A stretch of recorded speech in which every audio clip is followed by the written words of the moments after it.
The joke in my industry amongst my peers is Erin Halper has the smallest community, but brings home the most money. A lot of people are like, why would you limit it to 250 people? Yeah. And because number one, that's what serves our members best. Truthfully, it's not good for me and my lifestyle. I appreciate you asking this question because it was mostly failures for me. And I would love to save somebody the time and the headache and the money. I wish you were around when I was building my community. I finally said, wait, why am I doing this? Because everyone else is doing it? Am I even getting customers from this?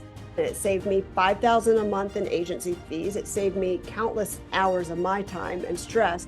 I asked about 20 people who I knew and trusted who were a fit, the role model fit for our community. I asked them if they would be a founding member. They would have free membership for life as long as they wanted it, but they needed to each bring in 2 people immediately and paid people. I can only say that our engagement skyrocketed.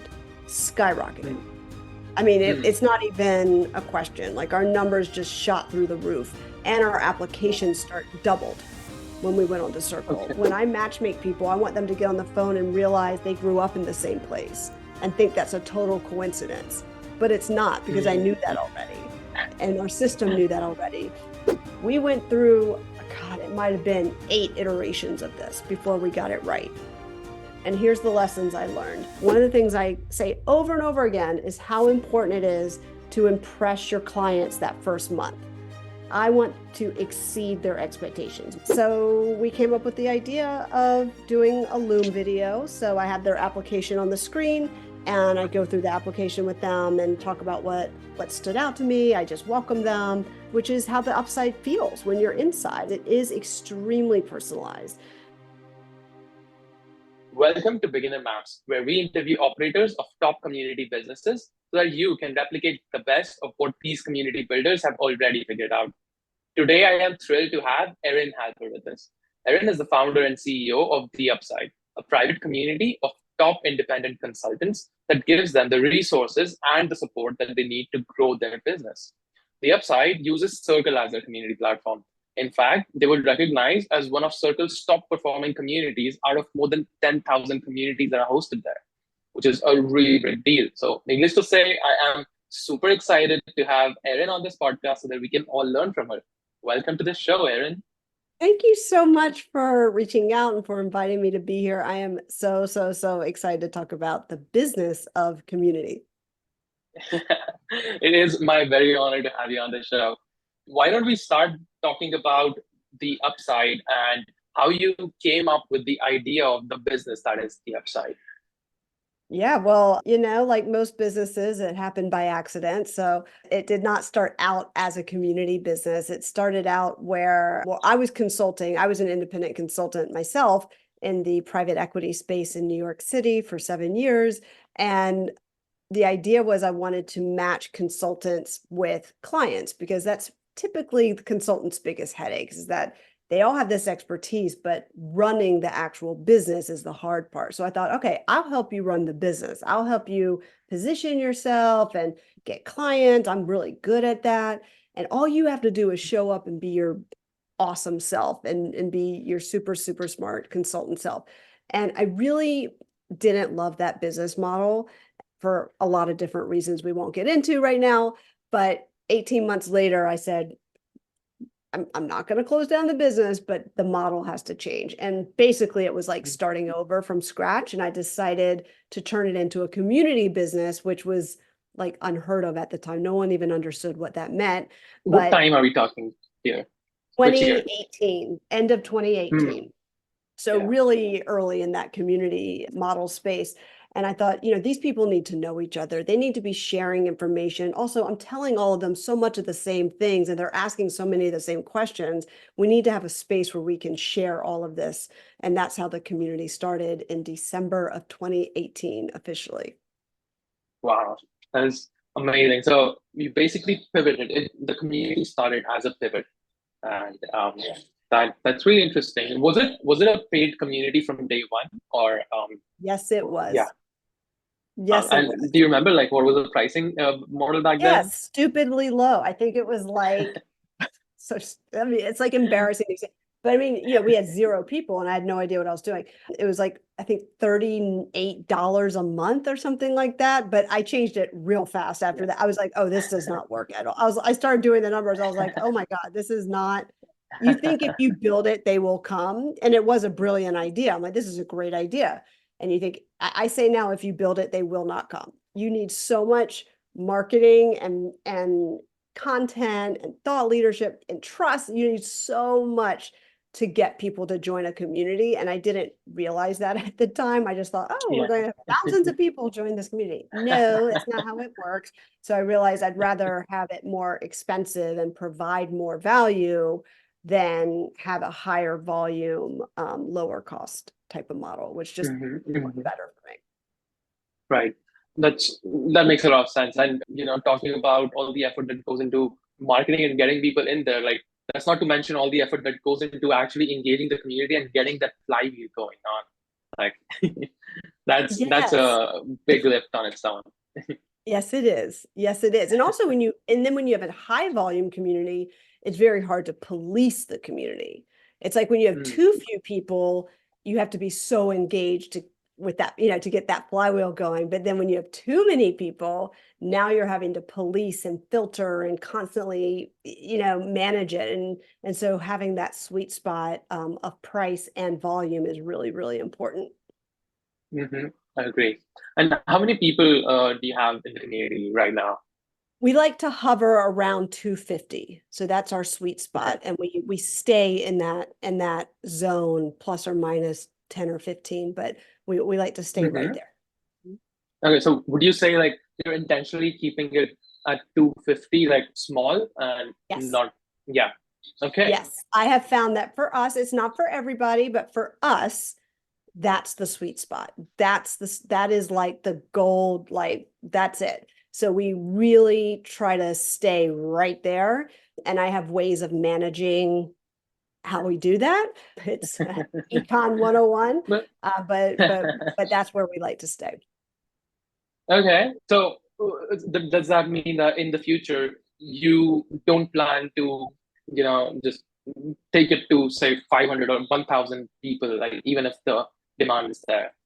No, no, I don't. And Okay. the demand won't be there because I know how to control the demand. I know how to dial up and down the demand. So a lot of people are like, well, how do you grow? Why would you limit it to 250 people? Yeah. And because number one, that's what serves our members best. It doesn't serve our members to have 1,000 people. That's not good for them. And truthfully, it's not good for me and my lifestyle. And it's not what members want. They join the upside because it's intimate. And what we do instead is we raise the price for incoming new members every year so that as older members cycle out, newer people are coming in paying more than they were.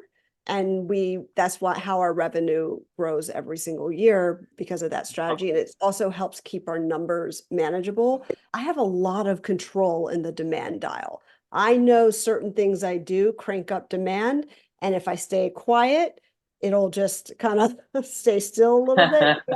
So I kind of know how to crank it up and crank and dial it down when I need to.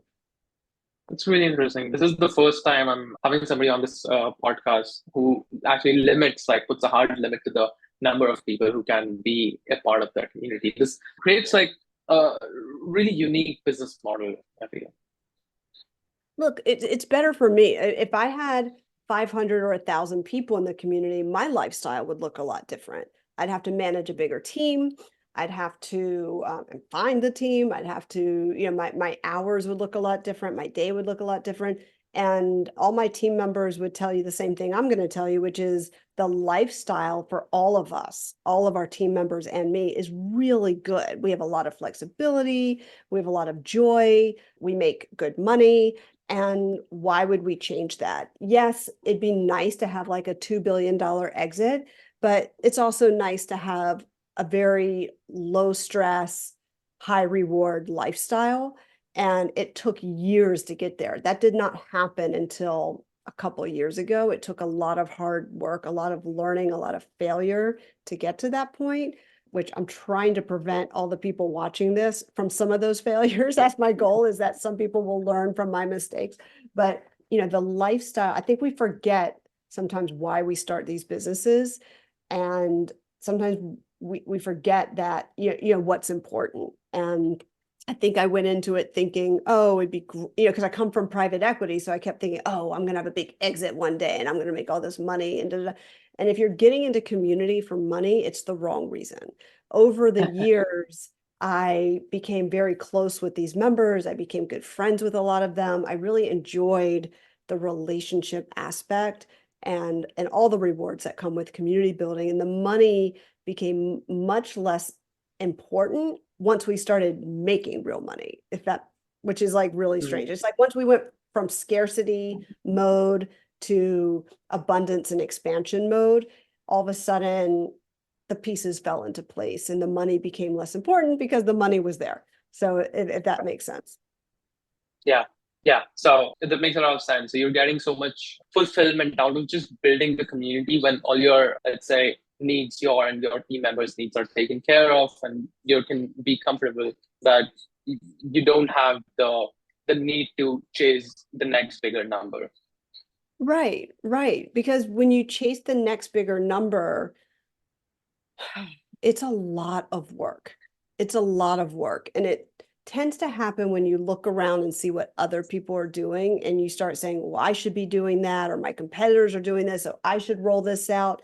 And I operated that way too many years ago, and it made me unhappy.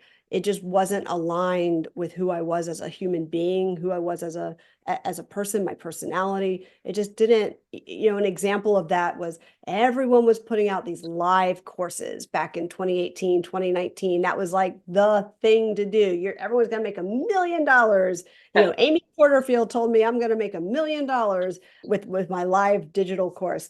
And I created an incredibly valuable course, but I hated the live launch aspect of it. Wow. It was so stressful for me. It was so time consuming.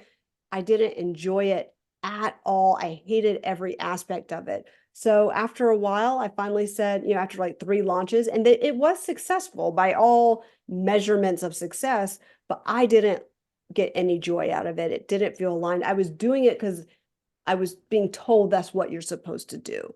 So I put it on Evergreen. People still buy it. People still email me all the time saying how much it helped them. But I'm not doing live launches or showing up live for that course because I didn't want to anymore. And that's just an example of, another example is being on Instagram. Everybody was on Instagram. Everyone's like got these clever memes and beautifully branded. And it was so stressful, and I was getting like no traction. I was just like stuck at like 3,000 followers. And I was like, so sad that I couldn't get to that 10,000 or get that volume, everything I was doing. And I hired agencies and no one could get it to budge. And I finally said, wait, why am I doing this? Because everyone else is doing it. And I said, am I even getting customers from this? I felt like I just should be doing it. So I yanked us off of Instagram. If you go to our Instagram page, we're there, but it's really just a static brochure. And I never touched it again. It saved me $5,000 a month in agency fees. It saved me countless hours of my time and stress. But the point is, putting those blinders on, being super focused on what works for you and not looking around at what other people are doing is the best business advice I could give anyone. It caused me a lot of wasted time and headache and wasted money too. And if I could go back, I would have put blinders on much, much sooner. I think we've all been trained that vanity measurements, optics really matter. And they do if you want a high volume business. If you want to be one of these communities or podcasters with, 50,000, 20,000, if that's your game and that's what you're trying to build, that's a very different thing than an intimate community. But I will also say, and this is something that I didn't really think about back in the early days, but everyone focuses on optics, everyone focuses on vanity metrics, everyone focuses on revenue. So if you apply to Forbes Council, for example, they're going to ask you a question: how much revenue did you have last year? They don't ask you what your EBITDA was. They don't ask what your profitability was. They just want to know top line. And I've just started picking up on that over and over again. When you apply to awards, when you apply for all sorts of things, they want to know top line revenue. But the joke in my industry amongst my peers is Erin Halper has the smallest community, but brings home the most money.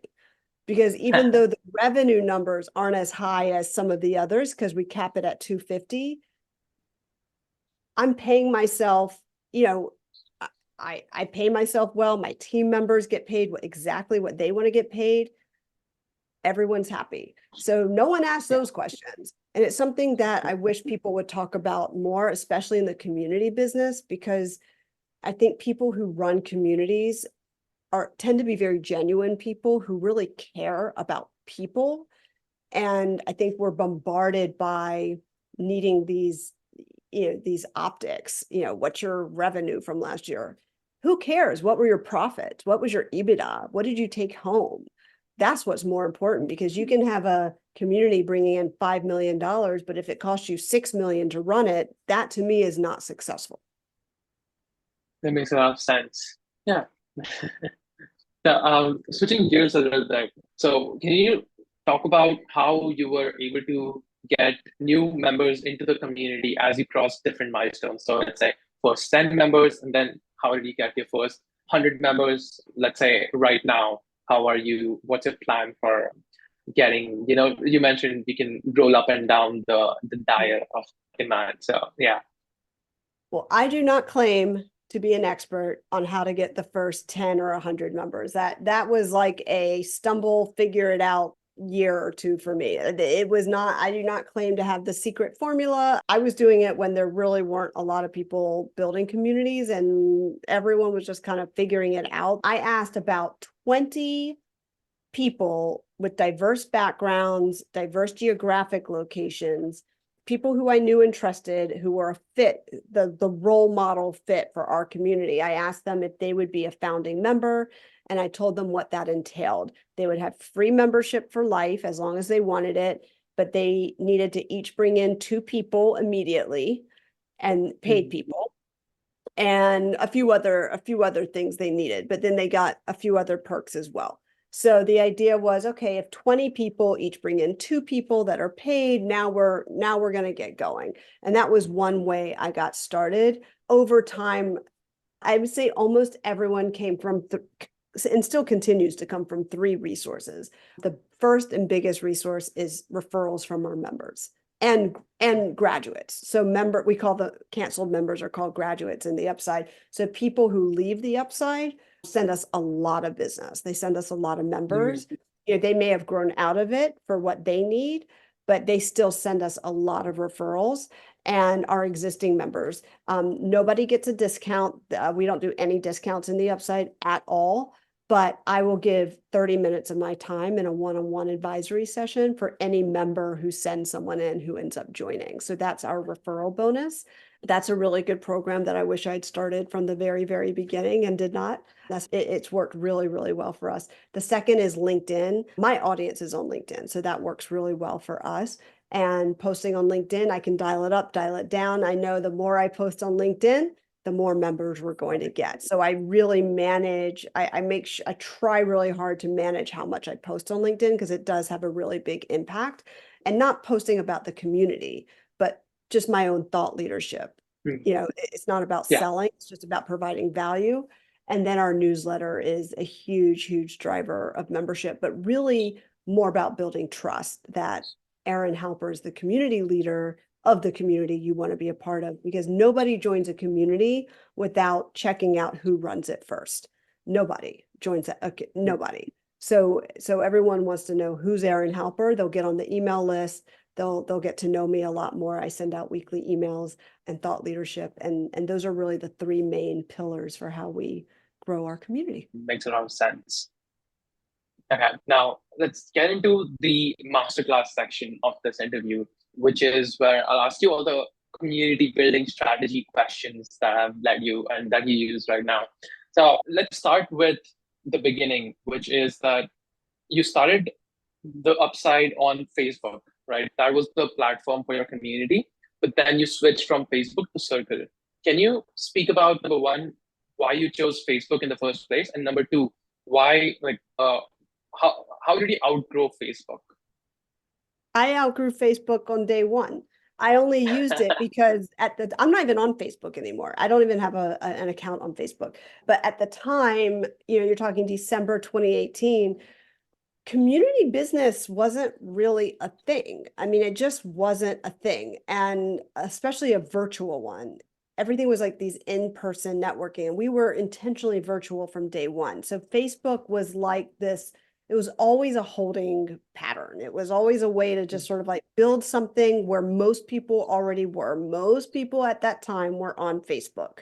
So it was just a way for us to start building, and it was paid, even though it was Facebook, um, always with the intention of finding a different platform that was private, that was paid, that we could, pay for that privacy and not have ads, not have Facebook.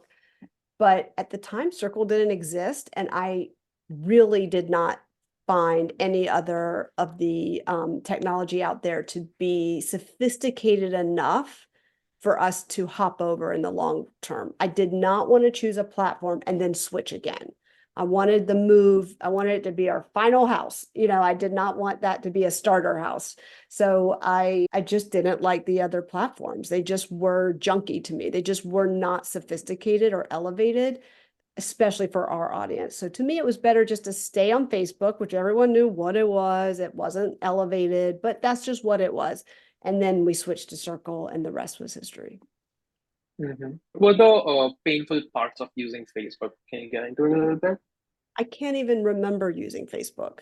That's how long Okay. ago it was. And I haven't been on Facebook in like 3 years. It was painful. It was more the positioning of it. It was just the fact that it was on Facebook. I was embarrassed to even say that out loud when people were like, Right. it was 200 and something dollars to join the upside at that time. And we were on Facebook. They're like, what? And I mean, there were people who definitely didn't join the upside because we were on Facebook and they didn't want to be on Facebook. Then there were people who joined Facebook just to be in the upside because they wanted to be in the up. It was just, it was a mess. And Facebook, I mean, it's junk. It's junk, and it's not elevated or sophisticated in any capacity. It's great for like your local, mom group, or, a school PTO or something like that, but not for a paid community, in my professional opinion. The Yeah. technology out there, even if you don't use Circle, it's so inexpensive. You're talking less than $100 a month to use a technology that is so much more elevated and private, and you have so much more, you have total control, that it doesn't make sense to use a free platform like Facebook. But Mhm. one of the main concerns that they have when they think about moving to Circle is that my members won't even remember to keep checking my community, and that will cause a drop in engagement. Did you have this fear? I mean, it's a legitimate concern for sure. I mean, I definitely had like a pit in my stomach when we flipped the switch that day. There's no doubt about it. But I got to the point where it was a must have, not a nice to have, where we just could not operate on Facebook anymore. I had to make a change. And Circle was by far the best fit for what we were trying to build. Um, so I can't speak for other people. I can only say that our engagement skyrocketed. Mm, I mean, mm, it's not even a question. Like our numbers just shot through the roof, and our yeah. applications doubled when we went on to Circle. Okay. But that's my audience. My audience expects a more sophisticated, elevated experience, and not everyone does. My audience is also maybe half on Slack. Not everyone uses Slack in my community, so that wasn't even an option for us. We had to do something paid, and I wanted to do something paid because I wanted that control, and I wanted to control the experience, be able to pull the levers, and you just can't do that in these free platforms. Mm, right. And can you speak about what in your hypothesis worked, like apart from the platform itself, moving to a platform that is better than Facebook, like what help in engagement in those early days of Circle, or even now? Like, why do members keep coming back? What's the main reason? Well, I think, first of all, we can Circle and the Upside, we can meet them where they are. So you can download the app, so you can have the app on your phone. It's not a clunky, cheesy app. It's like it's a Hmm. real app. It's like Slack or anything like that. It's very sophisticated. It's not one of these clunky things that I've seen before. Um, so you can download the app. You can use it on your phone browser really easily. So if you don't have the app, you can just keep it on your browser. Super, super easy to use the mobile version. So a lot of people just keep it up on their mobiles, on their like Safari or whatever. And then the other thing is and then the desktop version is just people just keep up a tab. The other thing is Circle gives you total control of notifications. So people can adjust exactly the notifications they receive, how they receive them. We also send out a weekly email every Friday. We don't put every single post in there, but we will highlight certain posts that did really well, that they may want to see, that they may not want to miss. I I think because Circle, there's so many ways to access it, and all the ways to access it, whether it's desktop, app, or mobile browser, are all sophisticated. And I think that's one of Yeah. the reasons why it worked so well for us. The other thing is, I don't know about you, but like I've been in communities where, I click on a link in the email and then it's asking me to log in with my password. I'm like, I do not remember my pass. I'm like, I guess I'm not going to click into this. And I just drop off. Right. Like I Yeah. also find that happens a lot when communities build their own platforms, which I know the VCs want them to do. Anyone that has venture money, they all have their own platforms because that's what the VCs want them to do. And it tanks engagement, is what I found. Tanks. You're Yeah. just better off using Circle or any of these others that are literally meant for this. This is what they're meant for. And I know they want you to own your own technology, but the difference in you and a software person building it yourselves versus leveraging a growing huge company that's all they do, and they've got like hundreds of people in their office and tons of money, like that's the way to go. I'm going to go with those people. Yeah, that makes a lot of sense. So I'm gonna switch gears a little bit and talk about the community experience that you've built. So from our conversation so far, and from what I've seen, it's like uh, the Upside is a really high-end experience where you take care of the minutia and the little stuff. So you obviously have a team to support you. Can you talk about the community team that you have and the division of responsibilities? Like how does the machinery work, so to speak? Yes, well, there's moi. There's me. I'm obviously the CEO, and I try my best to behave as a CEO and not as an assistant, which it's hard not to because all of us build this from scratch by ourselves. We're all capable of doing everything, but I try not to be my own assistant as much as possible, although it's really hard not to get into the details.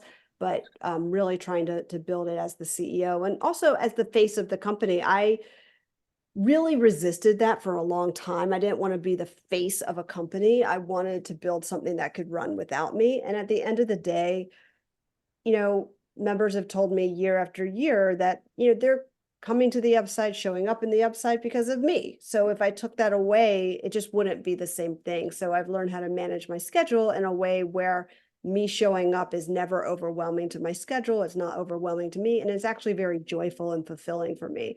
Then we have our director of operations. She's been with me since 3.5 years, almost 4 years ago. She started with me. She started as a VA and we Wow. grew together. Yeah, yeah. We just are two peas in a pod. I always say she's like my right hand Wonder Woman. We're very similar in a lot of ways. And, the members adore her. I adore her. And she's expanded and grown with the community. And she handles all of our customer service, as you would say. So she's the one that members are emailing with, where do I find this? Where do I find that? How do I change my plan? How do I do, All of that is her. And she also does a lot of work that isn't seen. She does a lot of our operations on the back end that people do not see. It's not front facing work. Then we have a director of content. In my community and the nature of the work that our members do, which is independent consultants and coaches, high level coaches, these people need a lot of visibility. And to do that, we encourage them to create content, to post on LinkedIn. So our director of content is in charge of helping our members get more visibility on LinkedIn. And then we have a director of automations and technology, and he is responsible for building all of our systems, our automations. He has a really neat job. We dream it and he builds it. So it's a win-win. He thinks it's fun, and it's great to have someone on the team who can build anything we dream of. Wow, this is nothing like I've ever seen before. So Really? especially like the director of content and the director of automations role that you have. So for the director of content, like it's like you're giving all of your members a content coach that helps them get more reach, right? In a way, yeah, yeah. So she's also helping us on our back end. She helps us with our formalized system for planning different expert sessions and events. And she's like formulating all the event descriptions and doing some of the operational content as well. But she's in charge of executing all of our programs that are designed to help our members get more visibility, because it's so important in the business of consulting and coaching and advisory to be visible. You can get lucky for the first year or two, but after that, you've got to put yourself out there if you want to get clients. And it's hard for most of these people because they like to be behind the scenes. They don't really like to be front facing. And so we have to get them out of their comfort zone. We know how to do that. And she's in charge of helping with those programs. So when you say those programs, do you mean like specific events that help them learn or just produce more content, or do you mean like helping them one-on-one on giving feedback on their writing? Yeah, not one-on-one. That would be really hard to do and to Exactly. scale, but it's more about the programming. So yes, we do have events that help them with their content. We have LinkedIn experts come in and speak. We have all sorts of people, so she helps arrange that. We also have two other programs. One is a LinkedIn accountability and reach program. So every week our members can opt in to participate. We call it LinkedIn Tuesdays. It's on Tuesday. And they can opt in to participate in the program. And it's a group program that keeps them accountable for posting, which they don't always love to do. So it keeps them, and it's optional, but it keeps them accountable for posting, and it guarantees them engagement on their posts, because a lot of them aren't big on LinkedIn yet, and they're trying to build their audience. So nobody wants to post something and get crickets. And then it also encourages them to write thoughtful comments, because commenting on other people's posts is another great way to expand your reach. So that's what that program is. And she runs that. And then she also runs something we call our member spotlight campaigns. We do it once a quarter, and we come up with a community theme. It's a content theme. And we have a Google form where people can fill out their information. And we take all of that data and all of their answers, and we create these beautiful graphics for them. They all look the same, but they're customized for each member. And she handles all of that. And then they share it on LinkedIn. And so it's almost like like a content campaign.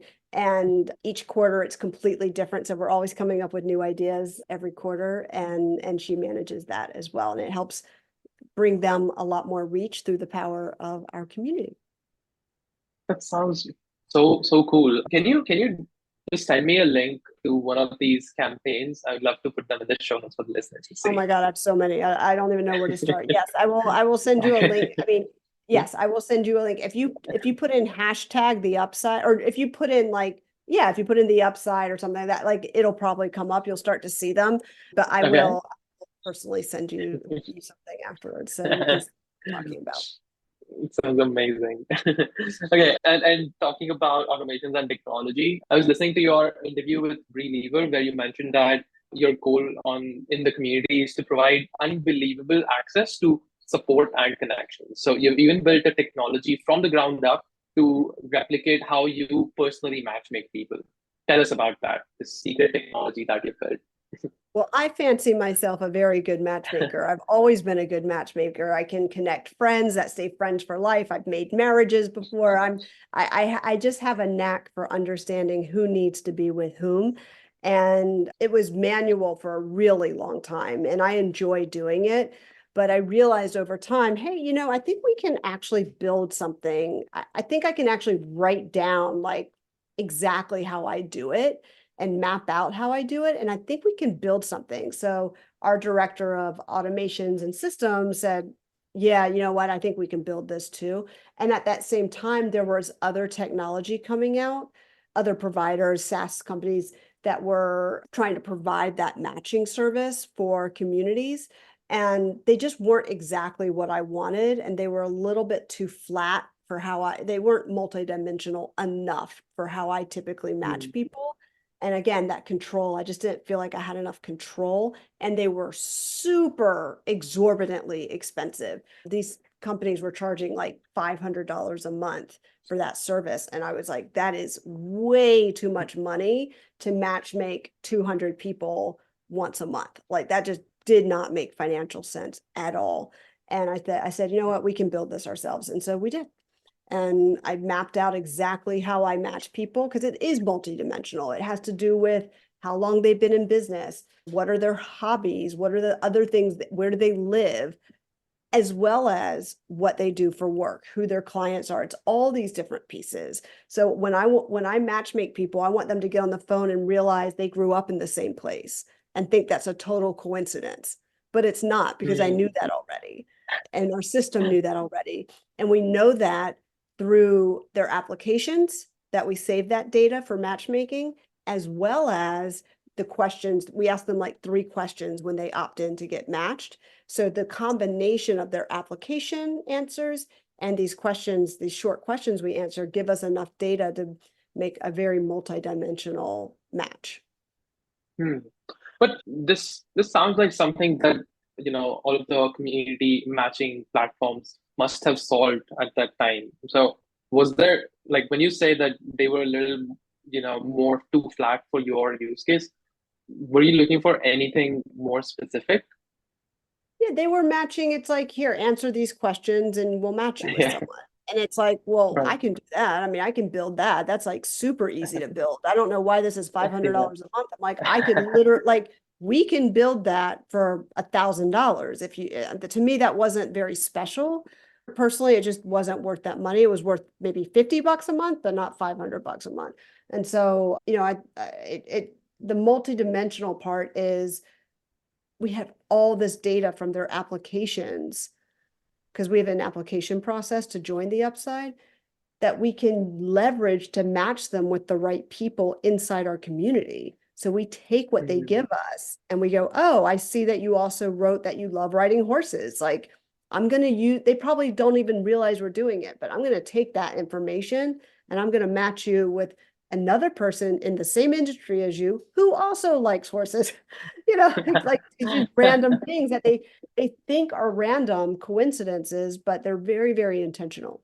And we can see on our right. dashboard that we build, we can see how many data points they have in common. And it helps Hmm, make that makes sense. really, really meaningful relationships. That's how people are building relationships. Sometimes they have more in common with the people who aren't in their industry or don't have that surface level commonality, because on a personal note, they are so similar. And I'd rather match them in that way than to match them based on maybe what their business does. Sometimes that's more important. But these outside platforms don't take that into account. They only have the Hmm, data that the people give them, and it's very flat. That's not how I right. matchmake personally. Right. I like That makes a lot of sense. a more holistic approach. Right. Yeah. Okay, so you also, like, this is on a similar vein, but you also do a lot of small group experiences like masterminds or shared interest spots. And I know that this is something you've iterated on a lot. So I want to give the listeners, the tactical stuff and, the mistakes or the ways that you've identified do not work. so that they can do it right. Maybe the first time they try to run a masterminds group. Yeah, I appreciate you asking this question because it was mostly failures for me, and I would love to save somebody the time and the headache and the money when forming these small groups. So we'll call them subgroups, mini groups, whatever you want to call them. But every community should have them. I mean, within your community, there are going to be people who have these niche things in common and they want to be together and they want a way to be together. And you want to keep it within your community. That's part of your job, building a community. So it could be geographic. Let's say you have a community, I'm going to say knitters again, a knitting group community. It'd be great if, oh, I'm in Summit, New Jersey. I'd love to find other knitters local to me, that I can get together with in person. That's your job as a community person to put those people together. And how to do that? Ooh, we went through, God, it might have been 8 iterations of this before we got it right. 8, maybe even more. And they were called all different things over the years. And we never got it right until the end. And I would say to the members, please be patient with me. I am working on it. I promise you, I'm not going to give up on this. We're going to get it right. I let them know I'm aware that this is not perfect yet. I'm aware that we haven't gotten it right. That humility of I'm a business owner too, trying to figure it all out. And it's not always right all the time, but we are going to get there. So we did. And here's the lessons I learned. When you have a subgroup, it should come from the members wanting it.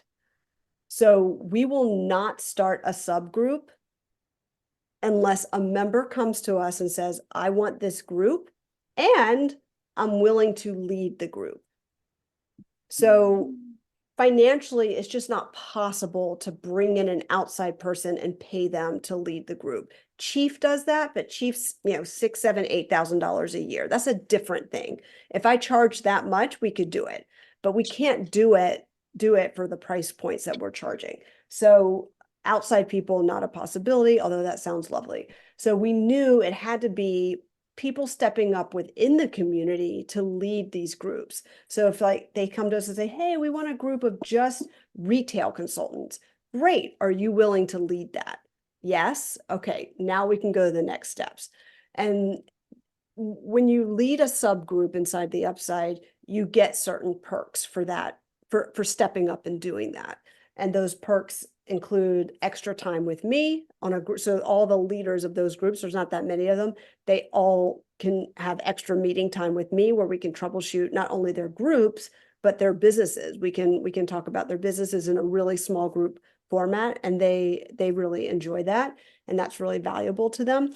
I also train them. So another mistake I made was thinking, oh, these people are experts. Like, how hard is it to lead a group of 6 people? Well, apparently for some people, it's really hard, and they did not understand how to facilitate a group. And that was something I took for granted and did not realize. So they also get a training with me on how to lead the group. They also get access to this special library and circle that we started for them that has different run of shows that they can pull from, and literally walks them through, like, here's another meeting format you can use. It doesn't have to be just loose conversation. You can make it a fireside chat and bring in someone outside to speak to your group. You can do a goal setting run of show, and here's what that looks like.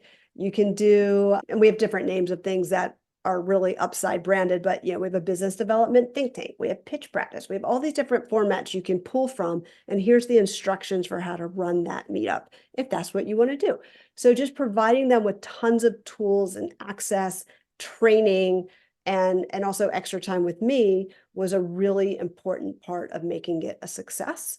We also have a very strict filter for what can and cannot be a subgroup. So if people want to start something political, for example, that we don't allow that. That's just part of our guidelines. It's just not part of the Upside. Other groups, you can do it somewhere else. That's just not what we do. That's not what we're here for. If you want to do like a wine enthusiast group, again, that's not why you're in the Upside. The Upside's a business group. So the focus needs to stay on business. So we have certain parameters, and we have a very structured process for starting a group. It's not an easy process. There's lots of steps they need to take. And that way we get people who are really serious and really eager and excited to start these groups, and they take it very seriously. One thing that you cannot solve for, no matter how hard you try, is accountability for showing up. So that was something we tried to solve for over and over again and just kept failing. And I realized it's just a variable that's a constant and it will never go away. And you just can't help people either not prioritizing the meetups or, you know, saying, oh, my kid's sick today and I just can't go. That these things happen and you just cannot force people always to show up. So we have parameters and guidelines in place for accountability and showing up, because the subgroups do not work if people don't show up. And then finally, we have parameters and metrics in place to measure the success of the groups. So it's typically attendance, because people, if it's successful, people will show up. If it's failing, people will not show up. So, but we do have, we take attendance, we make sure we're tracking who's showing up, who's not showing up, and we have processes in place to make sure that each of the groups is successful. And then my right-hand Wonder Woman is in charge of that as well. Like, she runs all of that for me. And so she is like their personal concierge. So they get extra access to her when it comes to their groups, so that, it's literally like having a concierge. It's having like their personal assistant. She sets up all the meetings for them. She sets up the Zoom. She sets up everything for them. We don't want people going outside of the upside to have these calls and these chats. We want it to stay within the upside, because then it's like less work for them. It's another perk is that we manage everything for you. We do it all for you.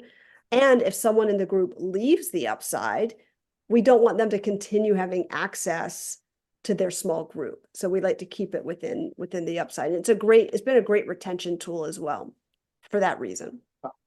Yeah, I can imagine. I mean, what you just said, that sounded really like, to have come out of a lot of failures. So it's really valuable. And I know this because as a community builder, I have, faced a lot of these mistakes and done a lot of these mistakes that you just said, including the one that I was just about to ask you, which you covered in the end. Like, how do I handle it when people don't show up? So the answer is basically you cannot do anything about it. You can't do anything about it, but after 2 times, we'll say, hey, we noticed you didn't show up 2 times. Life happens, we get it.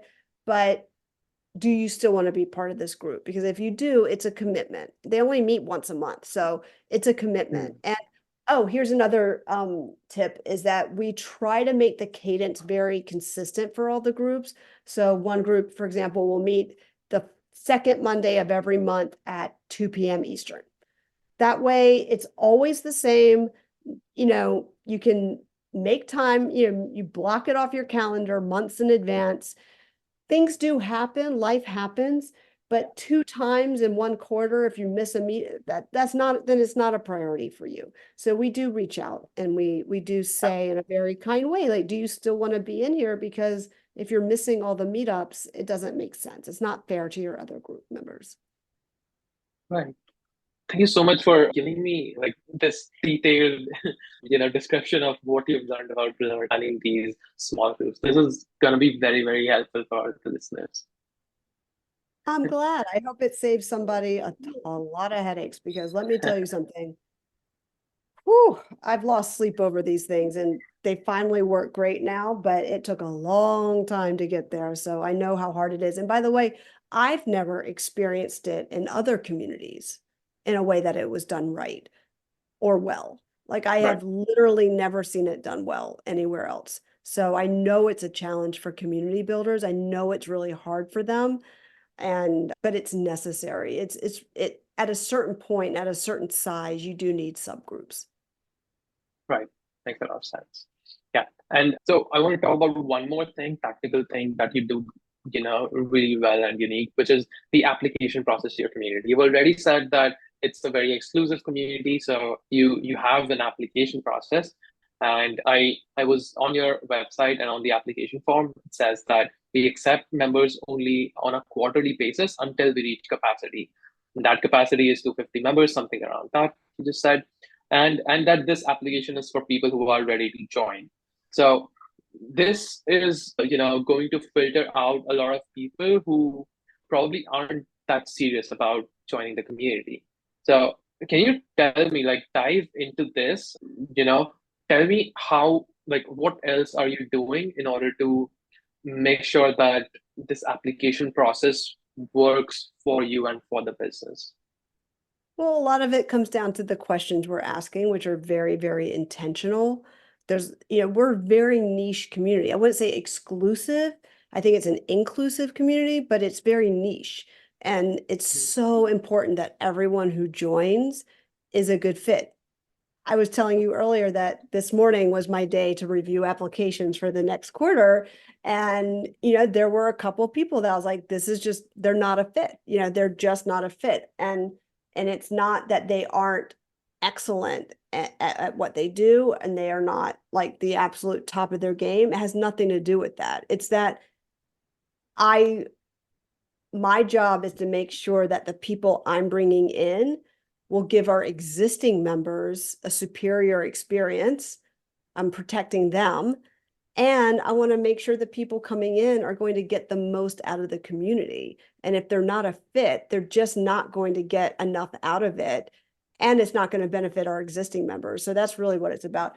But the reason why I say, if you're filling out the application is because you are ready to join. There's no extra step. Once you fill out the application and you submit your payment details, you're done. There's no like hop on a phone call with a team member, review your, no, that's it. That is the process. And so we will either turn down or accept that application on a certain date, on the deadline date. Usually it's at the end of the quarter, and then your membership starts the first of the month of the next quarter. So that's it. So there's no hopping on a phone, asking questions. If you have questions, you can either email our team, or you can attend one of our 4 open houses a year. And that's your opportunity to meet me, to ask questions about the community. But once that application is submitted, we assume you're ready to join. Yeah, I love this. So you mentioned this before we started recording, that you were sending out these personal messages to the people that were being accepted. Can you talk about that a little bit? Yeah, yeah. I record a personal video for every single applicant. And I've always, well, so it started off, this is back, it all grows, right? So originally it was like 10 members per quarter, 15 members per quarter. And I was hopping on a phone call with each and every one of them to just say hello, introduce myself, prep them for the community, tell them about what to expect, a little bit of onboarding, or if I had any questions, clarifying questions about their application, that's when I would ask them. That became extremely overwhelming over time, especially once we got into like the 20, 30, sometimes 40 applicants. I was like, this is not sustainable. This doesn't work anymore. And also I was just saying the same things over and over again to everybody. So I said, let's make a change. I don't want to do nothing. So we came up with the idea of doing a Loom video. So I have their application on the screen and I go through the application with them and talk about what stood out to me. I just welcome them. Obviously I speak by name, so they know it's not a recording, that it's personal for them. Yeah. And yeah, this way, they get that personalized touch, which is how the upside feels when you're inside. It is personalized. It is extremely personalized. And so we want to give them that first impression, that personalized touch, so that they get even more excited to come in that next quarter. Love this. This is, yeah, if I were joining a community and the creator of that community did that for me, I can imagine how it would make me feel like special and, like really excited, much more excited about my first day in the community. Yes, well, that is the intention. Because look, I tell our members, like when we talk about business, we do office hours every week. We talk about all sorts of things. And one of the things I say over and over again is how important it is to impress your clients that first month. Because no matter how quickly they signed on the dotted line, everyone's still wondering in the back of their head, did I make the right choice? Is this going to be what they say? Is this as great as they say it's going to be? And I know every person coming into the upside is wondering that. They're going, is this really as great as, they said it was going to be, or such and such told me it was going to be? It can't be. And I want to exceed their expectations. My goal is to exceed expectations every single time. And I think that anyone who comes into the community can feel that value of mine, that I am always trying to exceed their expectations. I think we do a really good job of that. And it's these personalized touches that I think really add up and really make a good first impression. And for anyone building a community, the first impression is so important. We have a new member meetup at the first of every quarter for our new members to come into. And that run of show is, we've got that thing down pat. We've done it so many times, and it's really personalized. I'm grouping people ahead of time. I create these groups of people who have things in common. And so they do breakout groups, and they have no idea when they break out that they're going to have so much in common with all these people. But all of a sudden they come back and they're all smiling. They come back into the main room. I'm like, oh, I bet you all had a lot to talk about, huh? And there's a structure to those breakout groups. It's not just like have a conversation. There's certain things they're talking about. And they also get to meet some of our legacy members who come in to help host those breakout groups for us as a way to give back to the community. So they have a really, really good experience. And, the good thing and the bad thing about my community is that there's just a lot more inside than they expect. And that can be really overwhelming. I think that's probably my biggest challenge still to date, is this concept of being overwhelmed, and we're trying to solve for it. But I'm not going to just take things away. So at the new member meetup, I walk them through behind the scenes, like, here's where you find this, like, here's what it all looks like. Here's what this is for. Here's what that is for. So that they get that private tour through me and know how to navigate the community. I love this. This is so cool. Thank you so much for, being so candid and sharing all of this with us today, Erin. Well, I hope it helps somebody. I really do. I really hope that it saves somebody a lot of headache. I don't call myself an expert the way Tatiana is an expert and some of these other people are experts, but I'm in it every single day, and I, as an entrepreneur, and especially early stage in the community model world where we were all just kind of figuring it all out, there were no podcasts teaching us how to do this. I hope that it saves somebody a lot of time and struggle, because it's not an easy business to build. Like I said, if you build it, they will not come. No matter how good of an idea it is, it takes a lot of grit, a lot of content, a lot of patience, a lot of putting yourself out there, and a lot of trial and error to build these things. But it is so worth it when you do. I love that. I totally agree with you.